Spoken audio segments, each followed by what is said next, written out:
இருந்தவரும் இருக்கிறவரும் வருகிறவருமாகிய சர்வ வல்லமையுள்ள யாவாகிய யாசுவ மேசியாவுடைய அதிகாரமுள்ள நாமத்தில் கடந்து வந்திருக்கிற ஒவ்வொரு பிள்ளைகளையும் நான் வாழ்த்துகிறேன். யாசுவ மேசியாவுடைய கரம் உங்களோடு கூட இருந்து உங்களை அவருடைய சித்தத்தின்படி நடத்துவாராக. அல்லேலூயா, அல்லேலூயா. வேத புஸ்தகத்தை திறந்து நீதிமொழியின் புஸ்தகம் அதனுடைய 28வது அதிகாரம் 25வது வசனத்தை யாராவது வாசிங்க. பெருநெஞ்சன் வழக்கே கொள்கிறான், யாவை நம்புகிறவனோ செழிப்பான். ஆமென்.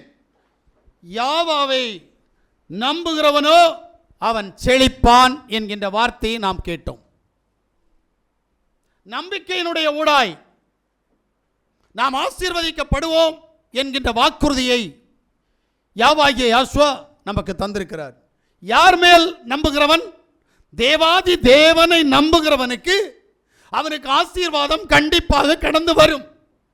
ஆனால் நம்பிக்கை இல்லை என்று சொன்னால் அவன் கிடைக்க வேண்டிய ஆசீர்வாதங்களை இழந்து போவான். ஒருவேளை அவருடைய நாமத்தில் நீ அறிந்தோ அறியாமலோ இருக்கிறபடியினால் உண்ண உணவுக்கும் உடுக்க உடைக்கும் இருக்க இருப்பிடத்திற்கும் எந்த விதமான கேடு இல்லாதபடி உன்னை நடத்துவார். ஆனால் நீ ஆசீர்வதிக்கப்பட மாட்டாய். செழிப்பு என்பது இருக்காது. நாம் செழிப்படைய வேண்டும், ஆசீர்வதிக்க வேண்டும் என்று சொன்னால் உன் தேவனை நம்பு. தேவனை நம்பணும்னா தேவன் யாருன்னு தெரியணும். ஒன்று சொல்லதான் கேளுங்க. இயேசுன்னு சொல்றவங்க நிறைய பேர் இருக்கிறாங்க, தேவன் இயேசு அப்படின்னு சொல்றவங்க நிறைய பேர் இருக்கிறாங்க. ஆனா தேவன் யார் என்கின்ற அறிவு மிக மிக கம்மி. என்ன அப்படின்னா, வேதத்திலேயே 3 வகையான இயேசு இருக்கிறார். யுஸ்து எனப்பட்ட இயேசு, பர் இயேசு, கர்த்தராகிய இயேசு. அப்படி 3 இயேசு இருக்கிறார். இந்த 3 இயேசுல தேவன் யார்? இந்த அறிவு இருந்தால் மட்டும்தான் தேவனை அறிந்து கொள்ள முடியும். இதுபோல யாசுவ மேசியாவை ஆராதிக்கிற நாம் ஆராதிக்கிற தேவன் யார் என்கின்ற அறிவு நமக்கு வேண்டும். அந்த அறிவு இல்லை என்று சொன்னால் நம்ப முடியாது. அல்லேலூயா. இன்றைக்கு நாம் எல்லாரும் நம்புகிறோம் என்று நினைக்கிறோம். அது நம்பிக்கை அல்ல. ஏனென்றால் நம்பிக்கையினுடைய ஊடாகத்தான் விசுவாசம் கடந்து வருகிறது. நம்பிக்கை பூரணமாகும் போது அது விசுவாசத்துக்குள் கொண்டு செல்லுகிறது. அப்ப இன்னைக்கு நம்முடைய நம்பிக்கை சரியா இருந்துச்சுன்னா ஏன் நாம செழித்து ஓங்க முடியாது? நாம் செழிக்கிற போது நம்முடைய வியாதி, நம்முடைய பலவீனம், நம்முடைய கஷ்டம், நம்முடைய கடன் தொல்லை, நம்முடைய பிசாசனுடைய போராட்டம் அத்தனையும் நம்மை விட்டு பறந்து போய் நாம் செழிப்படைந்தவர்களாய் ஆசீர்வதிக்கப்பட்ட பிள்ளைகளாய் நாம் மாற முடியும். ஆனால் நம்பிக்கையில் ஒரு 3 சூழ்நிலை இருக்கிறது. என்ன என்று கேட்டால், நிபந்தனை அற்ற நம்பிக்கை, இது நம்பர் 1. 2வது முழுமையான சரணாகதி. 3 யாவாகிய யாசுவ மேசியாவை மட்டும் சார்ந்திருக்கணும். இந்த கான்செப்ட் நம்மகிட்ட இருந்தால் மட்டும்தான் நாம அவரை நம்ப முடியும். இன்னைக்கு என்னுடைய தாய் தகப்பனை நான் நம்புவதற்கு காரணம், எனக்கு வேற தாய் தகப்பன் இல்லை அப்படின்னு நான் நம்புகிறேன். என்னை பெற்றெடுத்தது என் அம்மா, என் அப்பா என்று சொல்லி நான் எந்த அளவுக்கு நம்புகிறேனோ அந்த அளவுக்கு அது என்னுடைய உயிர் மூச்சாக இருக்கிறது. ஒருவன் நான் நம்புகிறதை குறை சொன்னால் எனக்கு கோபம் வரும். ஆமென். ஆமாவா இல்லையா? உங்கள் அம்மா அப்பாவை யாராவது திட்டினா சும்மா இருப்பீங்களா? உங்கள் அம்மா அப்பா எப்படி அப்படின்னா அது நம்பிக்கையில் உருவானது. நீயோ நானோ என்னையும் உன்னையும் பெற்றதை உன் தாய் தான் என்பதை நாம் யாரும் பார்க்கவில்லை. தகப்பன் என்பது இவர்தான் என்னுடைய தகப்பன் என்பதை நீயும் நானும் காணவில்லை. ஆனால் நம்பிக்கையினுடைய ஊடாய் அந்த நம்பிக்கை பூரணப்பட்டு வந்திருக்கிறபடினால் அது என்னுடைய தாய், என்னுடைய தகப்பன் என்கின்ற அறிவு எனக்குள் வந்த பின்பு என் தாய் தோப்பனை ஒருவன் தேவையில்லாதது எதையாவது சொன்னால் அந்த நம்பிக்கையினுடைய ஊடாய் நான் அவனை சண்டை போடுகிறேன். இதுதான் உண்மை. அதனால தான் வேதம் சொல்லுது, நிபந்தனை அற்றிருக்கணும். நான் இப்படி இருந்தாதான் எங்கள் அம்மா அப்பா அப்படின்னு யாருமே சொல்கிறதில்லை. அவங்க என்னை பார்த்தாதான், எனக்கு சாப்பாடு ஊட்டினாதான் அவங்க எனக்கு அம்மா அப்பா, எனக்கு பால் கொடுத்தாதான் எனக்கு அம்மா அப்பா, எனக்கு வஸ்திரம் கொடுத்தாதான் எனக்கு அம்மா அப்பா. இப்படி நம்ம யாருமே கண்டிஷன் சொல்கிறது இல்லையே. ஆனால் தேவ சமூகத்தில் வந்து அதை சொல்கிற தெரியுமா? ஏன்னா நம்பிக்கை இல்லாததுனால. எந்த விதமான நிபந்தனையும் தேவ சமூகத்தில் என்ன செஞ்சிடக்கூடாது, போடக்கூடாது. எனக்கு இப்படி செய்யும் ஆண்டவரே, நான் உங்களை நம்புவேன், நீர் தான் மெய்யான தேவன், நான் உங்களை நம்புவேன் ஆண்டவரே, எனக்கு இப்படி செய்யும். தேவன் செய்ய மாட்டார். நம்பிக்கையில் நம்ம உறுதியாக இருந்து அது விசுவாசத்தினுடைய ஊடாய் கடந்து போகணும்னா உங்களுடைய காரியம் வித்தியாசமாக இருக்கணும். ஏன்னா ரோமருடைய புஸ்தகம் 5வது அதிகாரம் 3-4 வசனங்களை வாசித்தீங்கன்னா நான் சொன்ன சம்பவம் உங்களுக்கு வந்துடும். இது மாத்திரமல்ல, உபத்திரவம் பொறுமையும், ஆமென், பொறுமை பரீட்சையும், பரீட்சை நம்பிக்கையும் உண்டாக்குறது என்று நாங்கள் அறிந்து, ஆமென், உபத்திரவங்களையும் மேன்மை பாராட்டுகிறோம். ஆமென். நல்லா புரிஞ்சுடுங்க. இந்த உபத்திரவம் நமக்கு நம்பிக்கையை கொண்டு வரணும். வந்திருக்கிற கஷ்டம், வந்திருக்கிற போராட்டம், வந்திருக்கிற பிரச்சனை, வந்திருக்கிற பிசாசு நமக்கு நம்பிக்கையை கொண்டு வரணும். நம்ம ஒன்று செய்வோம் தெரியுமா? நம்மகிட்ட போராடுற பிசாசு பெரியவன்னு நினச்சிட்டு ஆண்டவர்கிட்ட போய் சொல்லுவோம், ஆண்டவரே என்னுடைய கஷ்டத்தை தாங்க முடியல ஆண்டவரே, என்னுடைய வியாதியை தாங்க முடியல ஆண்டவரே, அப்பா என்ன உத்தரவுப்படுறேன், என்ன கஷ்டம். நீ யாரை புகழ்கிற தெரியுமா? பிசாசை புகழ்கிற, தேவன் அடிமைப்படுத்துகிற. கான்செப்டை புரியணும். நீ பிசாசை போய் தேவ சமூகத்தில் போய் பெருமையாக பேசிட்டு இருக்கிற, அது அவனுடைய உபத்திரம். பொல்லாங்கால் நான் உன்னை உபத்திரப்படுத்த நான் பொல்லாங்கன் அல்ல. அப்போ உனக்கு உபத்திரம் வருவது யாரால் என்று சொன்னால் பிசாசினால் வருகிறது. அந்த பிசாசினால் வரக்கூடிய உபத்திரவத்தை தேவ சமூகத்தில் போய் சொல்ற, ஆண்டவரே பிரச்சனையா இருக்குது, என்னைக்காவது இந்த பிரச்சனையை விட பெரியவர் என்னோடு கூட இருக்கிறார் என்கின்ற எண்ணம் நமக்கு கடந்து வருகிறதா என்று கேட்டால் இல்லை.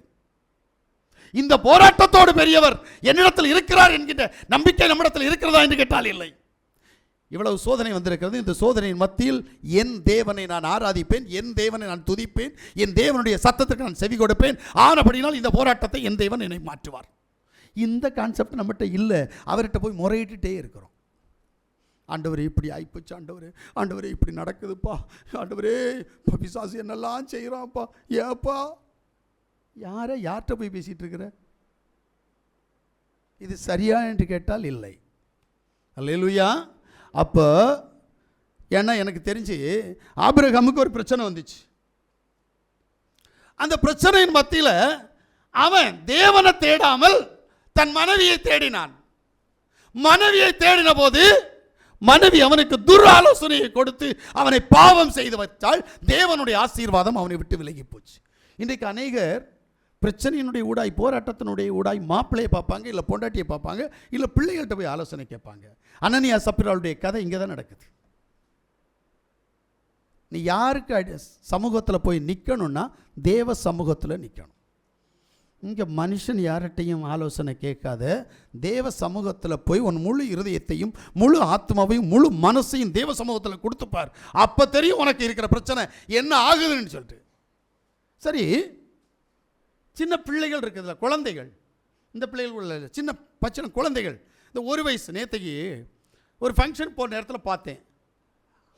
அந்த பிள்ளை அம்மானா அடம் பிடிக்குது, அப்பானா அடம் பிடிக்குது. ஏன்னு கேட்குறேன். யார்கிட்டையாவது போய் யாராவது எடுத்துகிட்டு போனால் என்னை எங்கேயாவது கொண்டு போயிடுமோ அப்படின்ற ஒரு எண்ணம் அந்த பிள்ளைகள்கிட்ட இருக்கும். இந்த பிள்ளைகிட்ட இன்னைக்கு 6வது அறிவான பகுத்தறிவு வேலை செய்யல.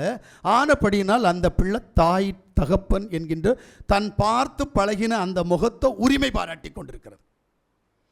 நீ விசுவாசத்துக்குள்ள வந்தியே, தேவ சமூகத்தில் வந்தியே, அப்போ உன்னுடைய 6வது அறிவு வேலை செய்யல. அப்போ தேவன் மேல் பற்றுதலா இருந்த, தேவன் சொன்னதையெல்லாம் செஞ்ச. ஆனால் இப்போ 6வது அறிவான பகுத்தறிவு விரிவடைந்து நான் யார் தெரியுமா என்கின்ற நிலைமைக்கு வந்திருக்க பார்த்தியா? அதனால தான் உனக்கு பிரச்சனை, அதனால தான் உனக்கு போராட்டம். எனக்கு ஒன்றும் தெரியாது, எங்கள் அப்பா கற்றுத்தந்தால் நான் கற்றுக்கொள்வேன். இந்த அறிவுக்குள்ள எவன் வருகிறானோ அவனை தேவன் எடுத்து உபயோகப்படுத்த அவர் வல்லமையுள்ள தேவன். அல்லேலூயா, அல்லேலூயா. நம்ம எல்லாரும் கடவுளுக்கு ஆலோசனை சொல்கிறோம், ஏன் ஆசாரியனுக்கு ஆலோசனை சொல்லுவோம், ஏன் சபைக்கு ஆலோசனை சொல்லுவோம். உனக்கு ஆலோசனை உனக்கு எங்கே போகுது? உன் ஆலோசனை எல்லாருக்கும் சொல்கிறேன், கடவுளுக்கு ஆலோசனை சொல்கிற, ஆசாரியனுக்கு ஆலோசனை சொல்கிற, சபைக்கு ஆலோசனை சொல்கிறேன், அந்த ஆலோசனையை உனக்கு சொல்லி அந்த பிரச்சனையிலிருந்து வெளியில் வா பார்ப்போம். பிரைஸ் யேசுவா. ஏன் அந்த ஆலோசனை தவறு. அதனால தான் வேதம் சொல்லுது, நாசியில் சுவாசம் உள்ள எந்த மனுஷனையும் நம்பாத. ஆனால் நம்ம நம்புகிறோம். நீதிமொழியின் புஸ்தகம் 3வது அதிகாரம் 5, 6 ஆகிய வசனங்களை வாசிங்க. உன் சுய புத்தியின் மேல் சாயாமல், உன்னுடைய சுய புத்தியின் மேல் சாயாமல், உன் முழு இருதயத்தோடும் ஆ, யாவாவில் நம்பிக்கையாய் இருந்து, ஆமென், உன் வழிகளில் எல்லாம் அவரை நினைத்துக்கொள். ஆ. அப்பொழுது அவர் உன் பாதைகளை செவ்வைப்படுத்துவார். சுய புத்தியில சாயாம தேவ சித்தம் செய்தா அவர் உனக்கான காரியத்தை செய்வேன்றாரு. நீ என்ன பண்ற? உன் சுய புத்தியில தான் இன்னும் நின்றுட்டு இருக்கிற. எனக்கு தெரியாதா? எனக்கே தெரியாதா? உனக்கு என்ன தெரியும்? மாம்சத்தில் எனக்கு ஒன்றும் தெரியாதுங்க, நான் உண்மையாக சொல்கிறேன், எனக்கே ஒன்றும் தெரியாது. எங்கள் அப்பாவுடைய சமூகத்தில் நிற்கிறதுனால மட்டும்தான் இம்மட்டும் நிற்க உதவி செய்திருக்கிறார். இல்லைன்னா நிற்க முடியாது. என் தேவன் என்னை நடத்தவில்லை என்று சொன்னால் நான் தேவ சமூகத்தில் வளர்ந்திருக்க முடியாது. தயவு செய்து புரிந்து கொள்ளுங்கள். ஒரு சாதாரண ஒரு மாடு மேய்ப்பவனை எடுத்து உபயோகப்படுத்தினது போல என்னை என் தேவன் எடுத்து உபயோகப்படுத்தினபடினால் நான் உங்கள் மத்தியில் நிற்க முடிந்தது. நீங்கள் ஏன் இன்னும் நான் பெரியவன்னு நினைக்கிறேன்னு எனக்கு தெரியல. எனக்கு எல்லா அறிவும் இருக்குது, எல்லா பணமும் இருக்குது, எல்லா பதவியும் இருக்குது, எல்லா பட்டமும் இருக்குது. ஏன் நினைக்கிறேன்னு எனக்கு தெரியல. தேவன் கொடுத்த பிச்சை இதெல்லாம். முதல்ல உன்னுடைய ஜீவன் தேவன் கொடுத்திருக்கிற பிச்சை. இந்த எண்ணம் உன்கிட்ட இருக்குமா? இல்லை. ஒரு மனுஷன், தானியேலின் புஸ்தகம்னு நினைக்கிறேன், அந்த தானியேலின் புஸ்தகத்தில் 4வது அதிகாரம் 30வது வசனமா, இது என் வல்லமையின் பராக்கிரமத்தினால் என் மகிமை பிரதாபத்துக்கென்று ராஜ்யத்துக்கு அரமனையாக நான் கட்டின மகா பாபுலோன் அல்லவா என்று சொன்னான்.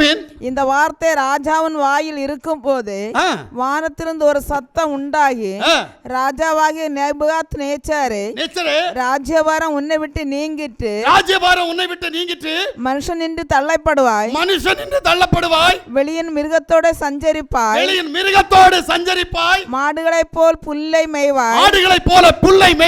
இப்படியே உன்னதமானவர் மனுஷனுடைய ராஜ்யத்தில் ஆளுகை செய்து தமக்கு சித்தமாய் இருக்கிறவனுக்கு அதை கொடுக்கிறார் என்பதை நீ அறிந்து கொள்ளும் மட்டும் 7 காலங்கள் கடந்து போகும். அப்ப நீ உபத்திரவத்தில் எவ்வளவு நாள் இருக்க போற? கீழ்ப்படியாதவனுக்கு உபத்திரவ காலம் எவ்வளவுன்னு தெரியுமா? 7 காலங்கள். எனக்கு இப்போ ஒரு காலம் எவ்வளோ, 2வது காலம் எனக்கு நான் அங்கே வரல. ஆனால் உனக்கு விமோசனம் இல்லை. ஏன்? உன் வாயின் வார்த்தை தேவ சமூகத்தில் என்ன பேசணும்னு தெரியணும். எப்படி தேவனுடைய வார்த்தையை ஏற்றுக்கொள்ளணும்னு தெரியணும். நீயே சம்பாதிக்கிறேன்னு வையேன், நான் சம்பாதிச்சதுன்னு சொல்லாத, எங்க அப்பா தந்ததுன்னு சொல்லு. நான் சம்பாதிச்சேன்னு என்னைக்கு நினைக்கிறியோ அன்னைக்கு உனக்கு அந்த கிரியை ஒன்று விட்டும் போயிடும். வாயில் இருக்கிற போதே நேபுகாத்நேச்சருடைய வாயில நான் கட்டில மகா பாபிலோன் என்கின்ற அந்த எண்ணம் வெளியில் வர்றதுக்கு உள்ளாலேயே மேலேருந்து ஒரு சத்தம் உண்டாயிடுச்சு. மிருகத்தை போல புல்லை மேய போற நீ மிருகம். மனுஷனாய் இருந்த நீ உன்னுடைய ஸ்தானத்தை விட்டு, அதாவது 6 அறிவு மனிதனாக இருந்த நீ அறிவு கம்மியாகி மிருகமாக மாறுகிறாய். யோசிக்கிறீங்களா? இன்னைக்கு நிறைய மிருகங்கள் நடமாடிக்கொண்டிருக்கிறது மானிட உருவத்தில். ஏன்? தேவ சித்தத்திற்கு மாறாக யோசித்து தேவ சித்தத்துக்கு மாறாக கிரியை செய்து தேவனுக்கு பயப்படுகிற பயம் இல்லாததினால் நம்ம நிறைய பேர் இழந்து போறோம் தெரியுமா? எனக்குன்னு தேவன் ஒரு பங்கு வச்சிருக்கிறார். இந்த சபையில் வந்தீங்கன்னா யாரும் கைவிடப்பட மாட்டீர்கள். ஏன்னா இது தேவனுடைய நாமம் தரிக்கப்பட்ட தேவனுடைய சபை. இந்த சபையினுடைய உபதேசத்தையும் இந்த சபையில் இருக்கிற தேவனையும் ஆராதிக்கிற ஆராதனையின் மூலமாய் தேவன் அவருடைய ஆசீர்வாதங்களை கொடுப்பார். ஆனால் நீ பெற்றுக்கொள்ள முடியாதபடிக்கு உன்னுடைய சுய புத்தியும் ஒன்னில் இருக்கிற பிசாசும் இந்த தேவனுக்கு விரோதமாய், தேவ சத்தத்திற்கு விரோதமாய், தேவனுடைய பலிபீடத்திற்கு விரோதமாய் பேச வைக்கிறதன் மூலமாக, சிந்திக்க வைக்கிறதன் மூலமாக நீ சாபத்தினுடைய ஊடாய் கடந்து போய் கொண்டிருக்கிறாய். இதான் உண்மை. ஆமென். அப்புறம் ஏன் உனக்கு இந்த பிரச்சனை? உன் பிள்ளைகளுக்கு தேவன் வந்த பிரச்சனையோட வச்சிருக்காரான்னு கேட்டால் இல்லை. வந்த பணச்செலவு இன்னும் இருக்கான்னு கேட்டால் இல்லை. வந்த உபத்திரம் இருக்கான்னு கேட்டால் இல்லை. அந்த அளவுக்கு தேவன் உன்னை இந்த இடத்துல கற்பத்தின் கனியை அவருடைய சித்தத்தின்படி அவர் ஆசீர்வதித்து தந்தது போல உன்னையும் ஆசீர்வதிக்க அவர் போதுமான தேவன். ஆனால் உனக்கு நம்பிக்கை இல்லை. அதனால தான் சொல்கிறார், நம்பு, நான் உன்னை ஆசீர்வதிப்பேன். நம்பிக்கை என்னைக்கு வரும்? ஆமென். நம்பிக்கை என்னைக்கு வரும்? நம்புறதுக்கு முன்னாடி வேற ஏதோ ஒன்று வரும். எனக்கு சில மக்களை பார்த்தா ரொம்ப ஆச்சரியமாக இருக்கும். எனக்கு ஒரு சகோதரர் இருந்தார். அந்த சகோதரர் ஒரு பெரிய ஊழியக்காரர், ஒரு பெரிய தீர்க்கதரிசி, பாஸ்டர் CM ஜோய். ஒரு நாள் ஒரு வாகனத்தில் பைக்கில் போயிட்டு இருந்தார். போயிட்டு இருந்தபோது சைலன்சர் வச்சு காலில் சுட்டிடுச்சு. சுட்ட போது அவருக்கு சுகர் இருந்தது. ஆனபடினால் அந்த புண்ணு பெருசாகிடுச்சு. பெருசான போது இங்கே இருக்கிற கன்னியாகுமரி மாவட்டத்தில் இருக்கிற அநேக பாஸ்டர் கடந்து போய் சொன்னாங்க, ஐயா போய் ஒரு இன்ஜெக்ஷன் போட்டு வந்துருங்க அப்படின்ட்டு. அப்போ அவர் சொன்னார், இம்மட்டும் என்னை நடத்தின தேவன் என்னை கைவிட மாட்டார், ஆனபடினால் நான் ஊசி போட மாட்டேன் என்று சொன்னார். அப்போ தான் அவர் என்னை தேடி வரார். என்னை தேடி வந்த பிறகு தான் இந்த சம்பவம் நடந்துச்சுன்னு நினைக்கிறேன். அந்த சம்பவம் சரியாக தெரியல எனக்கு.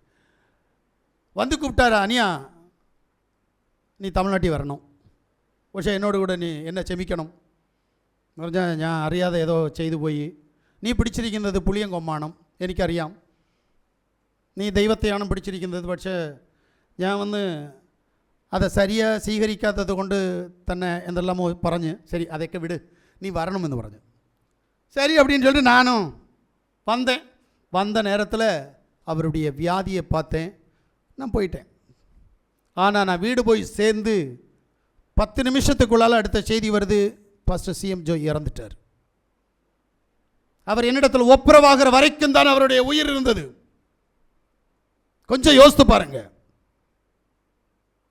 ஆனால் அவருடைய கிரியை நிமித்தமாக தேவனுடைய நாமம் தூசிக்கப்பட்டது. ஏன்? தேவ சித்தத்தை சரியா செய்யணும். வைத்தியன் யாருக்கு? நோய்வாய்ப்பட்டவனுக்கு வைத்தியன் உண்டு என்று எழுதப்பட்டிருக்கிறது. பிணியாளிக்கு வைத்தியன் தேவை. ஆனா அவர் என்ன செய்யல? வைத்தியத்தை அவர் விரும்பல, கடவுளை வைத்தியராக நினைத்தார், நல்லது. ஆனால் அவருடைய சித்தம் செய்யவில்லை என்று சொன்னால் அவர் கைவிட்டு விடுவார். நன்றாக புரிந்து கொள்ளுங்கள். எனக்கு அவர் நல்ல மனுஷன், ஆனால் தேவனுக்கு அவர் எப்படிப்பட்டவர்? கொஞ்சம் யோசிக்கிறீங்களா?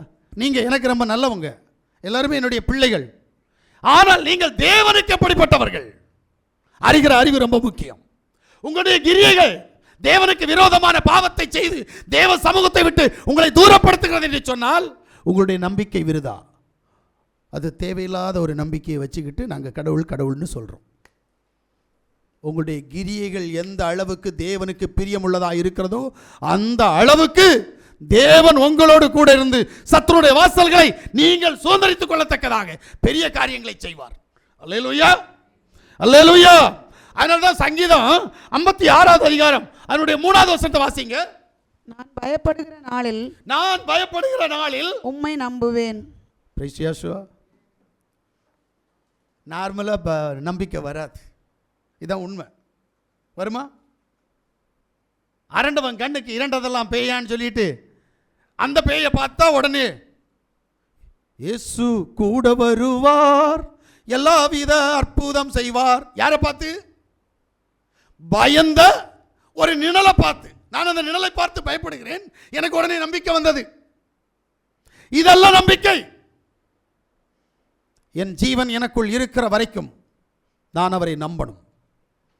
என் தகப்பனை நான் நம்புகிறேன், என் தாயை நான் நம்புகிறேன், என் மூத்த சகோதரர்களை நான் நம்புகிறேன். அவர்கள் யார் என்று எனக்கு தெரியாது.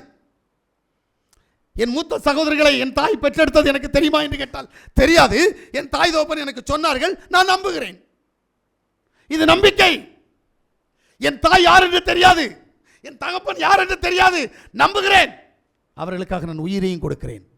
ஆனால் என் தேவன் உன்மேல் வைக்க வேண்டிய நம்பிக்கையை பற்றி சொல்லுகிற போது ஏன் நம்ப மறத்து தேவனுக்கு விரோதமான கிரியைகளை செய்கிறாய்? இதை நீ புரிஞ்சுக்கணும். முதல்ல நல்லது செய்கிற அப்பாவை நம்புற, கெட்டது செய்கிற தகப்பனை நம்புற. சில தாய் கெட்டதையே சொல்லி தருவா. ஆனா அந்த தாயை போய் எங்க அம்மா நல்ல அம்மா, எங்க அம்மாவை போல ஒரு அம்மா இல்லை சொல்றியா இல்லையா? காரணம் நம்பிக்கையின் ஊடா. அவை கெட்டதை தான் கற்றுத் தருகிறாள் என்று தெரியும். ஆமென். அந்த கெட்டதன் மூலமாக எனக்கு தீயது நடக்கிறது என்று தெரியும். என் குடும்பத்தில் சமாதானம் இல்லை என்று தெரியும். என் பிள்ளைகளுக்கு நிம்மதி இல்லை என்று தெரியும். ஆனாலும் தாயை யாராவது விடுறியா? தகப்பனை யாராவது விடுறியான்னு கேட்டா இல்லையே. ஏன்? எங்க அம்மா, என்ன பெத்த அம்மா. யார் பார்த்தது? என்ன பெத்ததை நான் பார்க்கவே இல்லைங்க, எனக்கு தெரியாது. என் பையனுக்கு என் மனைவி தான் என் பிள்ளைகளை பெத்தாங்கன்னு சொல்லிட்டு அவனுக்கு தெரியாது, எனக்கு தெரியும். இந்த பையன் என் அம்மா என் மனைவியுடைய வயிற்றில் தான் பிறந்தான்னு எனக்கு தெரியும். ஆனால் அவனுக்கு எப்படி தெரியும்? தெரியாதுல்ல, நம்புறான்ல. அந்த நம்பிக்கையை ஏன் தேவ சமூகத்தில் வைக்க முடியல? அப்ப அந்த நம்பிக்கை வேற, இந்த நம்பிக்கை வேறையா? நம்பிக்கையில பங்கே இருக்குது. அப்போ உன்னிட்ட பிசாசு பிடிச்சி தானே நம்புற.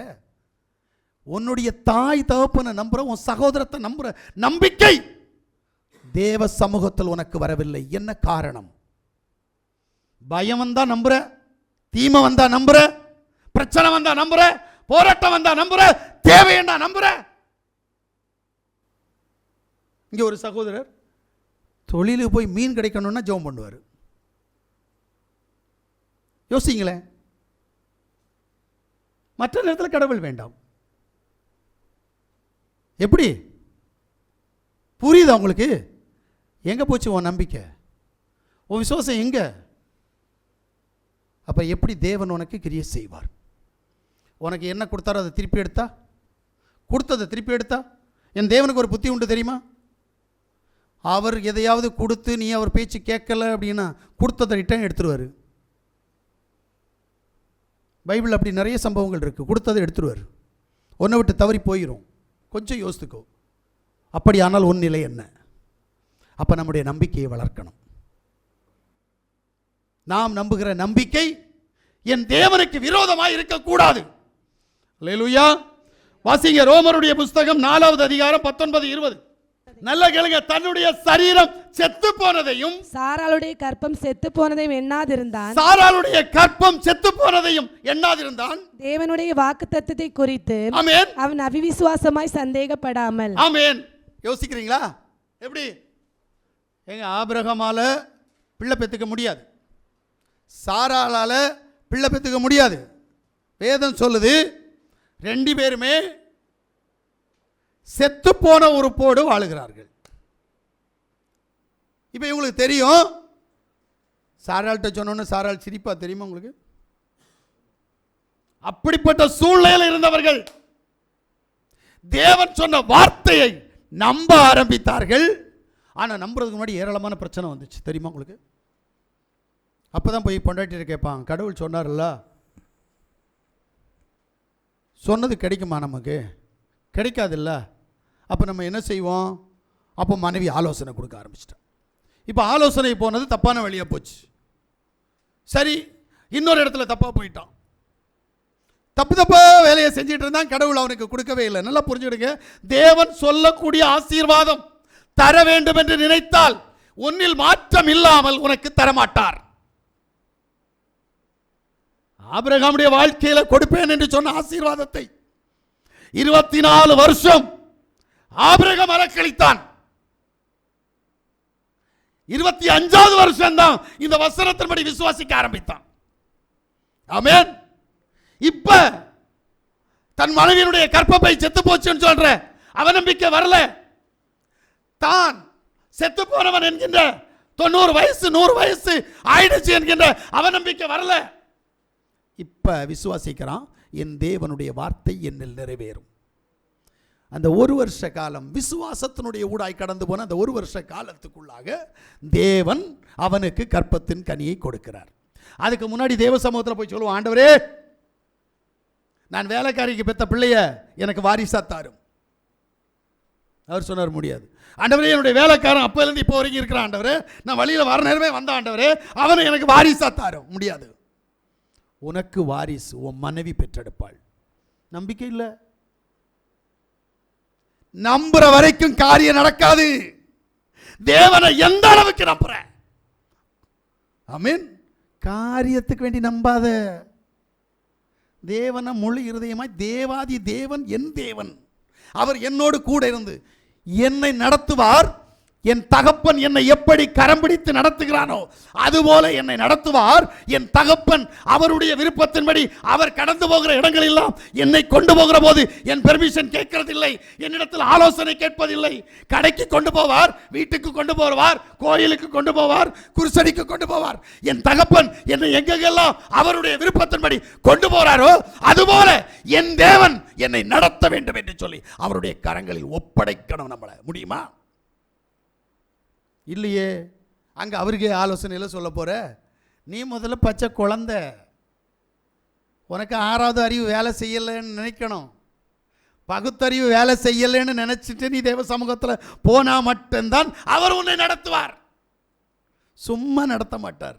ஆபிரகாமை நடத்துவதற்கு ஆபிரகாமும் அவருடைய மனைவியும் ஞானம் நிறைந்தவர்களாக இருந்தார்கள். ஆனபடியால் நடத்தல. 24 வருஷம் நடத்தாத தேவன் 25வது வருஷம் அவர் சொன்னதை அந்த பிள்ளைகளுக்கு நிறைவேற்றி கொடுத்தார் என்று சொன்னால் 24 வருஷமும் தன்னுடைய சுய புத்தியில் சார்ந்திருந்தார்கள், சுய எண்ணத்தில் சார்ந்திருந்தார்கள். மனைவிட்ட போய் சொல்ற நேரம் மனைவி சொல்றது என்ன? நான் கட்டின மகா பாபிலோன், ஆனபடினால் இதை செய் என்று சொன்னார். தேவன் கைவிட்டார். இன்றைக்கு நம்மிடத்தில் இதுதான் நடந்து கொண்டிருக்கிறது. என்னைக்கு தேவனை நம்பி நான் ஒன்றுமில்லாதவன், என்னிடத்தில் ஒரு வல்லமை கிடையாது, ஒன்றும் தெரியாது, யோசிக்கணும். என்னால் ஒன்றும் முடியாது. ஒரு வாகனத்தை ஓட்டுகிற போது இந்த வாகனத்தை ஓட்டுகிறது நான் அல்ல, எனக்குள் இருக்கிற தேவன் இந்த வாகனத்தை ஓட்டுகிறார், ஆனபடினால் எனக்கு பிரச்சனைகள் வராது என்று நம்பணும். நான் ஓட்டுவேன், விபத்தே வராது. அங்கதான் பிரச்சனை. தன்னுடைய சுய புத்தியில் நிற்கிற ஆபிரகாம் தன்னுடைய சுய புத்தியை இழந்து நம்பினான். நம்பின போது அவனுக்கு காரிய சித்தி கிடைத்தது. நீயும் நானும் இன்றைக்கு எப்படி இருக்கிறோம்? 1 சாமுவேலுடைய புஸ்தகம் 17வது அதிகாரம் அதனுடைய 45வது வசனத்தை வாசிங்க. அதற்கு தாவீது பெலிஸ்தனை நோக்கி, நீ பட்டயத்தோடும் ஈட்டியோடும் கேடகத்தோடும் என்னிடத்தில் வருகிறார், நானோ நீ நிந்தித்த இஸ்ரவேலுடைய இராணுவங்களின் தேவனாகிய சேனைகளுடைய யாவாவின் நாமத்தாலே உன்னிடத்தில் வருகிறேன். நல்ல கேளுங்க. இங்க கோலியாத் என்கின்ற பெரிய ஒரு அரக்கன் நின்று கொண்டிருக்கிறான். இஸ்ரவேல் ஜனங்கள் அத்தனை பேரும் பயம், இஸ்ரவேல் தேசத்து ராஜாவுக்கு பயம். இந்த வேளையில் ஆடு மேய்க்கிற ஒரு சிறு மேய்ப்பன் இவன் கோலியாத்துக்கு முன்னாடி போறான். நாம போனா என்ன நினைப்போம் தெரியுமா? டேய் கோலியாத்தை பாரு, உன்னை நான் என்ன பண்றேன்னு கேட்போம். தாவீது என்ன சொல்றான் தெரியுமா? நீ ஈட்டியோடும் கேடயத்தோடும் இருக்கிற, நான் 5 குழந்தைகளோட வரேன்னு சொல்லல, ஒரு கவனோடு கூட வரேன்னு சொல்லல, நான் இஸ்ரவேலின் தேவனுடைய இராணுவத்தின் தேவனாகிய என் யாவுடைய நாமத்தில் வருகிறேன். எப்படி? என் தேவனுடைய நாமத்தில் வருகிறேன். எங்க வேதம் சொல்லுது, தாவீது கோலியாத்துக்கு மேலே கவுனு கொண்டு கல்லு தான் அடித்தான். ஆனால் எங்கள் அப்பா வந்து அவன் பிறந்தலையில் அடித்த அடியில் கமுந்தடிச்சு கீழே விழுந்தான். பிரைசியாசுவா, வேதம் சொல்லுது தாவீது வேலை தொடங்குற வேலை முடிக்கிற வேலை தேவனுடைய வேலை. ஏன்னா தேவன் போய் அவனை சங்காரம் பண்றார். எப்படி? தாம் அபிஷேகம் பண்ணினவனுக்காக புறப்பட்டு வந்த தேவன் அவனை சங்காரம் பண்ணக்கூடிய அளவில் இருக்கிறார். ஏன்னா அவனுடைய நம்பிக்கை அப்படி. ஏன் பலத்தில் வரல, எனக்கு பலம் இல்லை. ஆனா கோலியாத்தட்டை இப்படி சொன்னவன் ராஜாவிடத்தில் போய் என்ன சொன்னான் தெரியுமா? என்னுடைய ஆட்டை ஒரு மிருகம் ஒன்று வந்தது, அதை சாப்பிடுவதற்காக கரடி ஒன்று வந்தது, நான் அதை கிழித்தெறிந்தேன், அவ்வளவு பலத்தை என் தேவன் எனக்கு தந்திருக்கிறார் என்று சொன்னான். ஆமென்.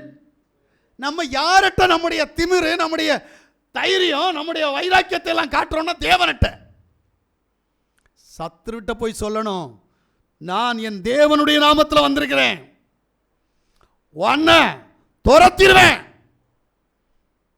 உனக்கு எனக்கு எந்த சம்பந்தம் இல்லை, நான் என் தேவனுடைய நாமத்தில் தேவனுடைய இரத்தத்தின் வல்லமையில் நான் கழுவி நான் சுத்திகரிக்கப்பட்டவன், என்ன சாத்தான் சத்ரு பிசாசு என்னை சேதப்படுத்த முடியாது. நீ சொல்ல, என்னைக்காவது சொல்றியா? ஒருவேளை இன்னைக்கு போய் சொல்லுவ, ஆனால் நம்பிக்கை வராமல் சொல்லி ஒரு பிரயோஜனம் இல்லை. வாயில் சொல்றதுனால ஒரு யூஸ் இல்லை.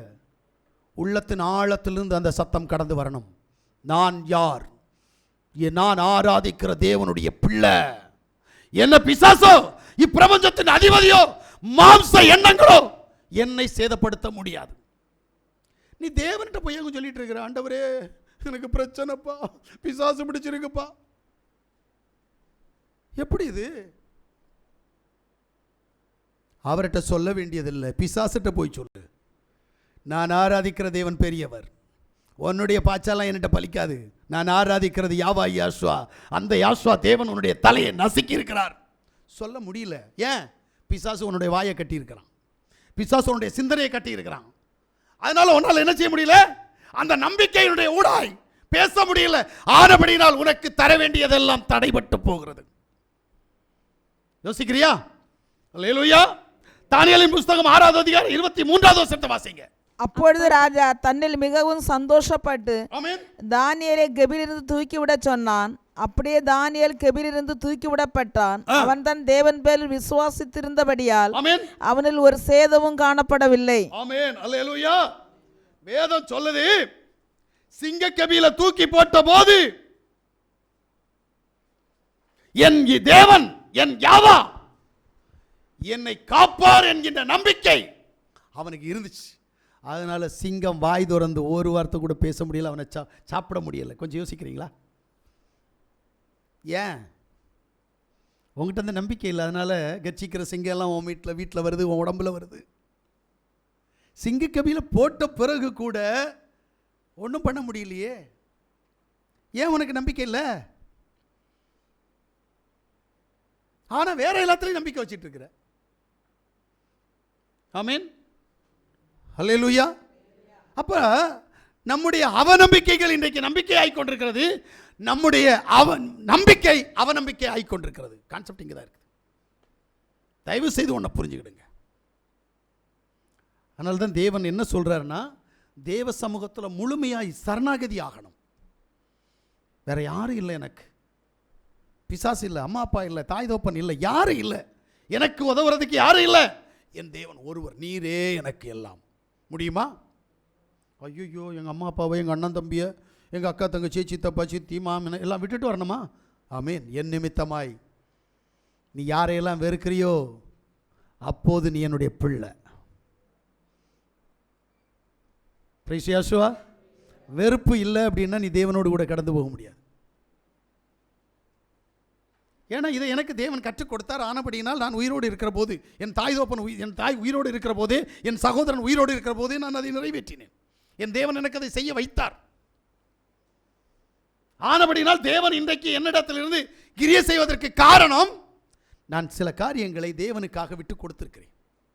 நீங்கள் சில காரியங்களை தேவனுக்காக எந்த அளவுக்கு விட்டு கொடுக்கிறீர்களோ அந்த அளவுக்கு தேவன் உங்களிடத்தில் கிரியை செய்ய ஆரம்பிப்பார். அல்லேலூயா.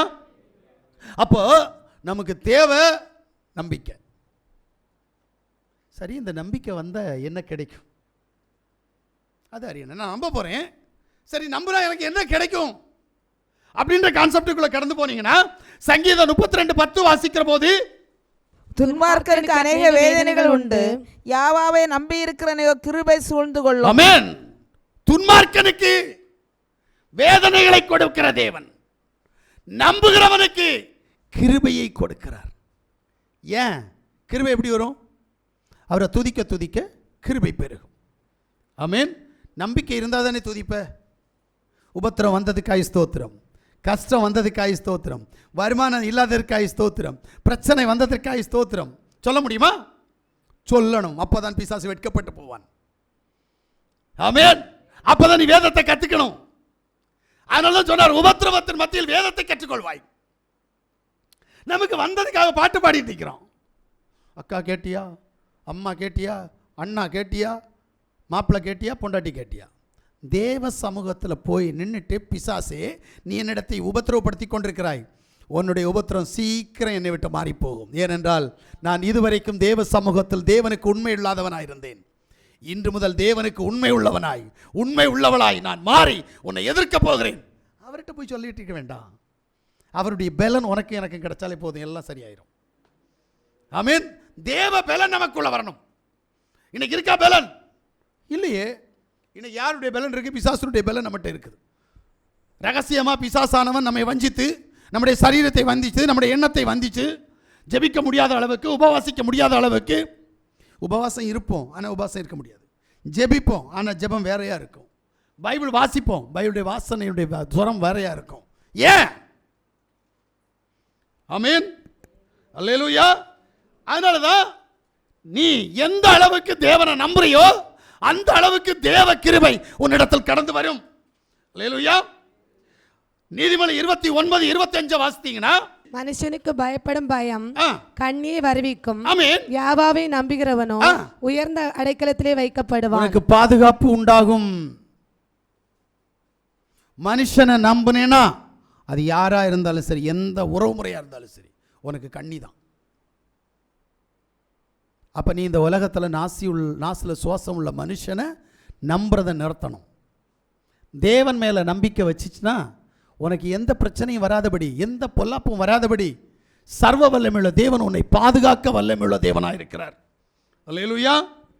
ஏசாயாவுடைய புத்தகம் 40வது அதிகாரம் 31வது வசனத்தை வாசிச்சா, யாவுக்கு காத்திருக்கிறவர்களோ ஆமென், பலன் அடைந்து கழுகுகளைப் போல செட்டைகளை அடித்து எழும்புவார்கள். ஆமென். அவர்கள் ஓடினாலும் இளைப்படையார்கள், ஆமென். நடந்தாலும் சோர்ந்து போகார்கள். அந்த அளவுக்கு யாவுக்கு பயப்படுகிறவனுக்கு பலன் கொடுக்கிறவராக இருக்கிறார்.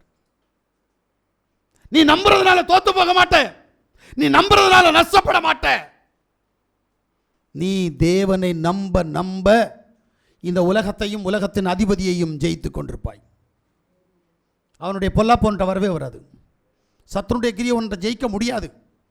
ஆனால் நம்பிக்கை இல்லை, என்ன பண்ண? நம்பிக்கையை இழக்கிறியே. ஆமென், அல்லேலூயா. யோவான் சுவிசேஷம் 3வது அதிகாரம் 36வது வசனத்தை வாசித்தீங்கன்னா, குமாரனிடத்தில் விசுவாசமாய் இருக்கிறவன் ஆமென், நித்திய ஜீவனை உடையவனாய் இருக்கிறான். ஆமென். குமாரனை விசுவாசியாதவனோ ஜீவனை காண்பதில்லை. ஆமென். தேவனுடைய கோபம் அவன் மேல் நிலை நிற்கும் என்றான். சபைக்கு வராம போ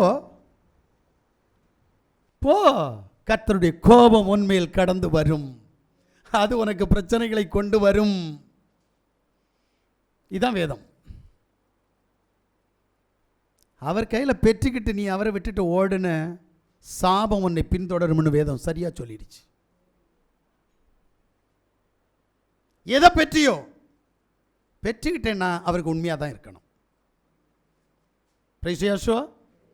அதுக்கு பின்னாடி காலை எப்போ எடுத்து வைக்கிறியோ அப்போலேருந்து உன் உடம்புல, உன் குடும்பத்தில் பிரச்சனைகள் மேல் பிரச்சனை சத்ருவானவன் தந்து கொண்டிருப்பான். ஆனால் அவரை நம்பினேனா நித்திய ஜீவனை தருவார், விடுதலையை தருவார், மறுவாழ்வை தருவார். ஆனால் உண்மையிலேயே நம்ம இதுக்குள்ளால கடந்து போகிறது இல்லைல்ல. நம்பிக்கைனா என்னன்னு தெரியல நமக்கு. நம்பி பார், அப்போ தெரியும். அதான் நான் சொன்னேன்ல, உங்கள் அப்பாவை நம்புறதோட உங்கள் அம்மாவை நம்புறதோட இந்த தேவனை நம்பிப்பாரு. ஏன்னா இவங்க எல்லாருமே கைவிடுவாங்க. உன் தாய் தகப்பன் உனக்கு என்ன செஞ்சுட்டாங்க சொல்லு? ஆமென். மிஞ்சி மிஞ்சி போனா வச்சிருக்கிற சொத்துல பங்கு தருவான், அவ்வளோதான் தருவான், வேற என்ன தருவான்? தயவு செய்து சொல்கிறேன், அவங்களுடைய தீய வழியில் நீ கடந்து போகாத. அவங்க வழியில் நீ கடந்து போன உனக்கு சாபம் வரும். ஏன்னா தேவன் உனக்கு அதிசயத்தை செய்து அற்புதத்தை செய்து தான் தேவன் என்பதை உனக்கு நிரூபித்து காண்பித்திருக்கிறார்.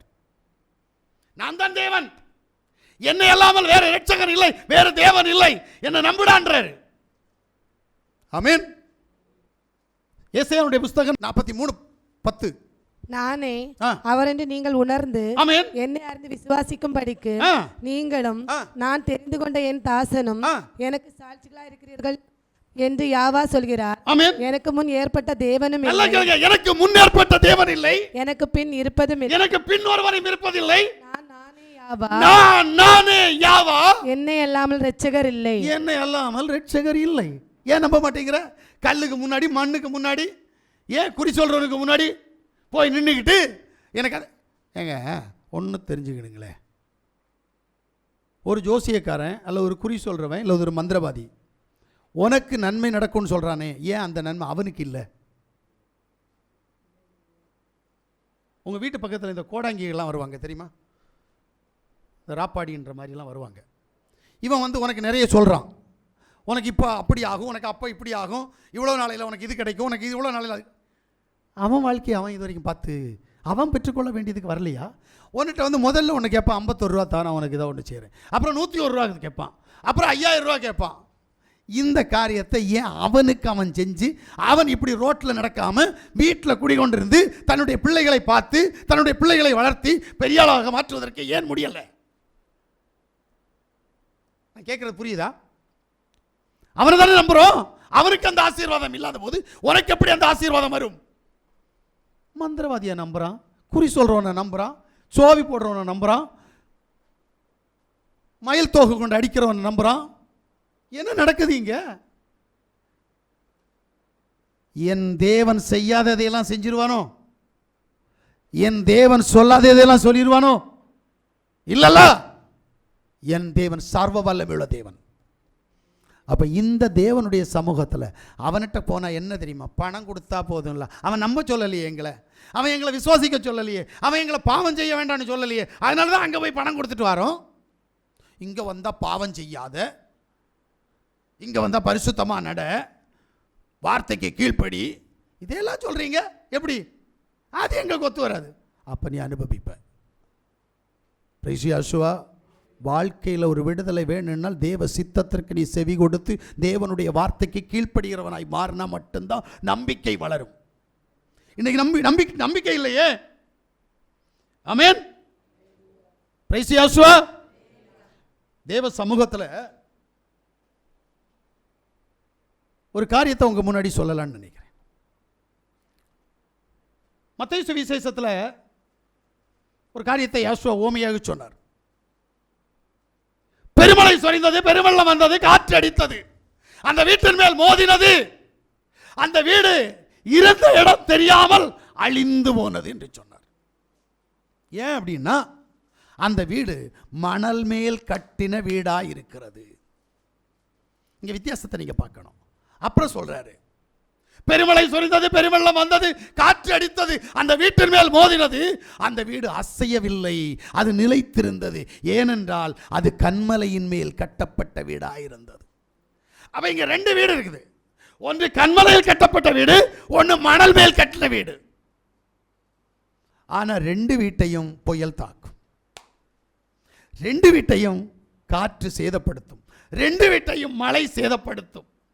ஆனா நீ எங்க இருக்கிற அந்த சேதம் ஒன்று தாக்காம இருக்கணும்னா நீ எங்க இருக்கிற இந்த அறிவு ஒன்றை வேணும்ல. யார் கூட இருக்கிற? மந்திராவதி கூட இருக்கிற, விக்கிரகத்து கூட இருக்கிற, பாவத்து கூட இருக்கிற, பாரம்பரியத்து கூட இருக்கிற. ஆனபடினால் உனக்கு சேதம். இப்ப விக்கிரகத்தை, பாரம்பரியத்தை, பிசாச, பணத்தை, ஆஸ்தி, அந்தஸ்து எல்லாவற்றையும் விட்டு விட்டு தேவனை நம்புறேனா உன் வீடு நிலைத்திருக்கும், உன் குடும்பம் நிலைத்திருக்கும். பிரைசியாசுவா, அல்லேலூயா. ஏன் நம்ம இதுக்கிட்ட இந்த கிரியை நம்மகிட்ட இல்லை? நம்முடைய நம்பிக்கை அற்றுப்போகிறவர்களாக இருக்கிறோம். தேவ சமூகத்தில் வந்த நேரம் நம்பின நம்பிக்கை. என் தேவன் ஒரு காரியத்தை சொன்னார் தெரியுமா? கடுகளவு விசுவாசம் இருந்தால் இந்த மலையை பெயர்த்து கடலிலே போய் விழும் என்று சொன்னால் அது விழும் என்று சொன்னார். உடனே சொல்லுவாங்க, கடுகளவு விசுவாசமா? அது எப்படி? உன்கிட்ட இருக்கிற அந்த நம்பிக்கை உறுதியாய் உன்னிடத்தில் இருந்தால் நீ அந்த காரியத்தை செய்ய முடியும். உனக்கு தடையாய் வருகிற மலை போன்ற சோதனைகளை, பிசாசாகிய மலை போன்ற சோதனைகளை பிரைசியாசுவா நீ என்ன செய்ய முடியும்? தகர்த்தெறிய முடியும். காரணம் என்ன வரணும்? காரணம் உறக்கத்திலேருந்து எழும்பி வரணும், தூக்க மூஞ்சியிலேருந்து எழும்பி வரணும். பிரைசியாசுவா, அது இல்லை அப்படின்னா நமக்கு பிரச்சனை தான். அப்போ இந்த பிரச்சனையிலேருந்து வெளியில் வர்றதுக்கு தயவு செய்து என்ன செய்யுங்க? உங்களை நீங்கள் முதல்ல தற்காத்து கொள்ளுகிற ஒரு சுபாவம் வேணும். நான் இன்றைக்கு எப்படி இருக்கிறேன், என்னுடைய வாழ்க்கை எப்படி இருக்கிறது என்கின்ற ஒரு கிரியைக்குள்ள நம்ம கடந்து தான் போகணும். எரேமியாவுடைய புஸ்தகம் 17வது அதிகாரம் 7, 8 ஆகிய வசனங்களை வாசிங்க. யாவா மேல் நம்பிக்கை வைத்து ஆமென். யாவாவை தன் நம்பிக்கையாய் கொண்டிருக்கிற மனுஷன் பாக்கியவான். நம்பிக்கையாய் இருக்கிற மனுஷன் பாக்கியவான். அவன் தண்ணீர் அண்டையிலே நாட்டப்பட்டது. கேளுங்க, இங்க தான் சொல்றாரு, எந்த நம்பிக்கை உன்கிட்ட இருக்கோ அந்த நம்பிக்கையினுடைய ஊடாய் நீ யாரு அப்படின்னா, கால்வாய் ஓரமாய் நடப்பட்ட ஒரு மரத்திற்கு ஒப்பாய் இருக்கிறாய். அவன் தண்ணீரண்டையிலே நாட்டப்பட்டதும் கால்வாய் ஓரமாக தன் வேர்களை விடுகிறதும் உருஷம் வருகிறதை காணாமல் இலை பச்சையாய் இருக்கிறதும் மழை தாட்சியான வருஷத்திலும் வருத்தமின்றி தப்பாமல் கனி கொடுக்கிறதுமான மரத்தை போல் இருப்பான். ஆமென். அல்லேலூயா. வேதம் என்ன சொல்லுது அப்படின்னா, நம்பிக்கை உடையவனுக்கு பிரச்சனை வராது என்று சொல்லவில்லை. வருகிற பிரச்சனையின் மத்தியிலும் நீ தேவனை சார்ந்து நின்றால் அந்த பிரச்சனை உன்னை ஒன்று செய்யாது என்று சொல்லுகிறார். நான் விசுவாசிக்கிறேன் கடவுள், அப்போ எனக்கு பிரச்சனையே வராதா? வரும் வரும். ஏன்னா உன் கையில் இருக்கிற தங்கம் சுமார் 1 லட்சம் ரூபாய்க்கு மேலே கொடுத்து வாங்குற இல்லை அந்த தங்கம். இந்த தங்கத்தையே தட்டா வந்து என்ன செய்வான்னா நெருப்பில் போட்டு அடிப்பான், தெரியுமா? நெருப்பில் போட்டு பழுக்க வச்சு அடித்து உனக்கு விருப்பமான நகையை செஞ்செடுக்கிறது போல தேவன் தனக்கு சித்தமானவர்களை, தன்மேல் நம்பிக்கை வைக்கிறவர்களை உபத்திரவத்திற்குட்படுத்தி அவர் விரும்புகிற பாத்திரமாக மாற்றுவார். கொஞ்சம் மண்ணை எடுத்து மண்ணை குயவன் தனக்கு விருப்பமான பாத்திரமாக வணைகிறது போல என் தேவன் உன்னை அவருக்கு சித்தமான பாத்திரமாக வணைந்தெடுக்க வேண்டுமானால் நீயும் நானும் உபத்திரவத்தினுடைய ஊடாய் கடந்து போய் அந்த நம்பிக்கையில் அந்த உபத்திரவத்தை ஜெயிக்கிறவனா மாறணும். தேவனை நம்ப பழகணும், தேவ சித்தம் செய்ய பழகணும்.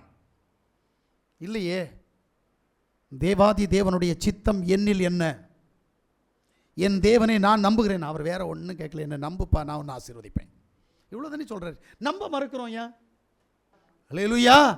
ஏங்க, ராத்திரி முழுவதும் கொண்டு போய் கடலில் போய் வலை போட்டான், வலையில் ஒன்றுமே கிடைக்கல, சேரும் சகதியும். இதை நான் நேற்று ஒரு இடத்துல பார்த்தேன். இந்த வலையை வச்சு இப்படியே பண்ணிகிட்ருக்குறாங்க, அதில் எல்லாமே சகதியாக இருக்குது, பச்சை கலரில் சகதியாக உருந்து உருந்து கிடக்குது, அப்புறம் கருப்பு கலரில் என்னெல்லாமோ கிடக்கு. அது என்ன அப்படின்னா, தலையில் இப்படி வச்சு வலையை வச்சே மூடி இருக்கிறானுங்க. ஒருத்தன் இங்கே நிற்கிறான், ஒருத்தன் அங்கே நிற்கிறான், 2 பசங்க அங்கே நின்று பிடிச்சி வச்சிருக்கிறது அந்த ஆளுக்கு தலையில் முகத்துல எல்லாம் வலை விழாமல் இருக்கிறதுக்கு அந்த வலையை வச்சு ஆட்டிகிட்டு இருக்கிறாங்க. சேரு சகதியெல்லாம் விழுதுங்க. ஆனால் பார்த்து கொஞ்ச நேரம் பார்த்தேன், மீன் ஒன்றும் இல்லை, எல்லாம் சேரு சகதி. நான் அப்போ தான் வேத வசனத்தை யோசித்து பார்த்தேன்.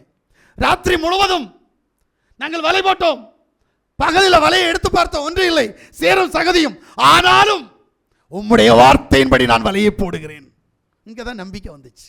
உம்முடைய வார்த்தையின்படி நான் வலையை போடுகிறேன். போட்டா வலை கிழிந்து போகத்தக்கதாக மற்றுள்ள படகுகளுக்கும் மீன் நிரம்பத்தக்கதான மீனை தேவன் கொடுத்தார். ஏன் உனக்கு கொடுக்கல? நம்பிக்கை இல்லை. ஏதோ தேவ சமூகத்தில் வார இல்லை, அதுக்காக சோறு தர்றாரு. தேவ சமூகத்தில் வார இல்லை, அதனால துணி தர்றாரு. இல்லாம உனக்கு அந்த ஆசீர்வாதம் கிடைக்காதுன்றே. நாம் ஆசீர்வதிக்கப்பட வேண்டுமானால், நாம் விரும்புகிற காரியம் நமக்கு கைகூட வேண்டுமானால் யெகோவாவை நம்பு, நம்பு, வேற ஒன்றும் செய்யாத, நம்பிரு. நம்புறா யெகோவா உடனே சொல்லுவான், நம்புன உடனே நான் இன்னைக்கு நம்புனேன், நாளைக்கு கிடைக்குமா? நம்பிக்கையில் ஒரு பகுதி பொறுமை. கண்டிப்பாக பொறுமை வேணும். தேவன் கொடுப்பார், காத்திரு. இத்தனை வருஷம் உனக்கு கிடைக்காததை உடனே போயிட்டு இன்னைக்கே எனக்கு தரணும்னு நிற்காத. அவர் உனக்கு தராமல் இருக்கிறது ஒரு சித்தம், அவருடைய சித்தம், ஏதோ ஒரு நன்மை நடக்கப் போகிறது. அவர் தருகிற போது அவருடைய சித்தம் உன்னில் நிறைவேறி ஏதோ ஒரு நன்மை நடக்கப் போகிறது. அவருடைய காலகட்டத்திற்கு உன்னை ஒப்புக்கொடு, பொறுத்திருக்கணும். தேவனை கூப்பிடுற நேரம், தேவனை நம்புகிற நேரம் பொறுமையுடன் காத்திருக்கணும். அவருடைய சமூகத்தில் நீ பொறுமையோடு காத்திருந்தால் அவர் உனக்கு எல்லாவற்றையும் செய்வார். அல்லேலூயா. அவரால் கூடாத காரியம் ஒன்றும் இல்லைங்க, அவரால் கூடாத காரியம் ஒன்றும் இல்லை. அவர் சொல்ல ஆகும், அவர் கட்டளையிட நிற்கும். தெரிஞ்சுக்கணும் போல. இந்த வசனத்தை தந்த பிறகு கூட நாம நம்ப மாட்டேங்கிறோமே. என்ன அவர் சொல்லாகும் அவர் கட்டளையிட நிற்கும் என்று சொல்லி உனக்கு அதிகாரத்தை தந்திருக்கிறாரு. ஆனால் அவரை நம்ப மாட்டேங்கிற. ஏன்? உன் கையில் அவ்வளோ பலன் இருக்கோ? உன் உள்ளத்தில் அவ்வளோ பலம் இருக்கோ? உள்ளத்தில் அவ்வளோ பலம் இருக்கோ? இல்லை. அப்போ நீ நேபுகாத்சு நேச்சர் ஆயிடுவ. நீ ஒன்றை நம்பாத, உன் கையில் இருக்கிற வித்தையை நம்பாத. ஆமென். நீ நம்ப வேண்டியது தேவனை. தேவனை எந்த அளவுக்கு நம்புறியோ அந்த அளவுக்கு தேவன் உன்னை அபரிதமாய் ஆசீர்வதிப்பார். அதனால தான் சொன்னார், என்ன சொன்னாரு? யாவை நம்புகிறவனோ அவன் செழிப்பான் என்று சொன்னார். நம்புகிறவனுக்கு ஆசீர்வாதம் அப்படி கடந்து வரும். அல்லேலூயா. ஒன்றும் இல்லைங்க, ஒரு உண்மை சம்பவத்தை சொல்லிடுறேன். ஒரு சகோதரி கடலில் போடக்கூடிய ஒரு கட்டுமரத்தை வாங்குறாங்க. அப்போ சொன்னாங்க, எப்பா வந்து அதை ஜெபம் பண்ணி அதுக்கு என்ன பேர் வைக்கணும்னு பேர் வச்சு தாங்கப்பான்ட்டு. அவங்க தெரிஞ்சவங்க தான். அப்போ அந்த அவங்க என்ன செஞ்சுக்கிறான்னு சபையில் வந்துட்டுருக்குறாங்க. அப்போ நானும் நேரே கடற்கரைக்கு போனேன். கடற்கரையை போய் ஜெபம் பண்ணி நான் சில காரியங்களெல்லாம் செஞ்சு அதுக்கு பேர் வச்சு அந்த பேரை அவங்க அந்த பலகையில் அந்த போட்டில் எழுதி அந்த போட்டு கடலுக்கு போகிற நேரம் மறுபடியும் போய் அதை ஜெபம் பண்ணி அனுப்புனேன். எங்கள் செய்தி வந்தது, அந்த போட்டின் மூலமாக பல லட்சங்கள் நாங்கள் சம்பாதித்தோம் என்று சொல்லி. இங்கே சாட்சிக்கு ஆள் இருக்குது. ஆமென். அப்படித்தானேம்மா? பல லட்சங்கள் சம்பாதித்தோம். இப்போ அவங்க சபைக்கு வரல. இப்போ அடுத்த போட் எடுத்தாங்க.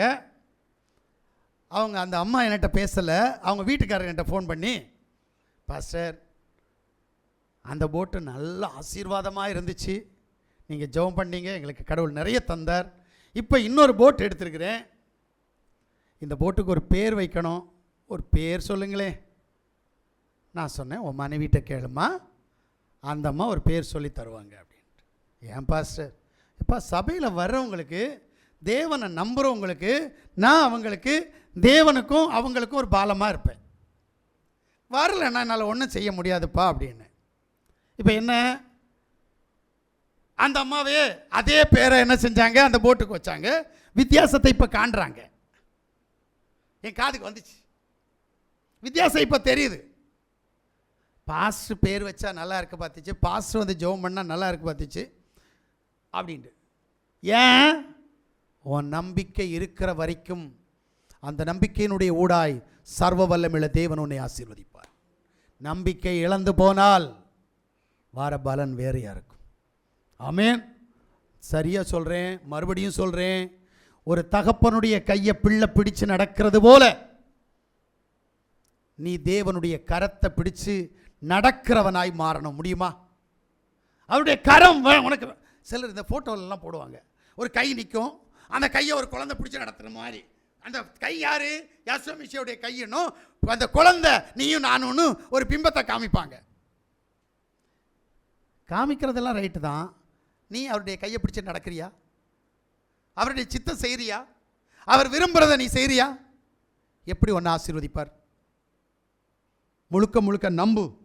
ரோமருடைய புஸ்தகம் 4வது அதிகாரம் அதனுடைய 18வது வசனத்தை வாசிங்க.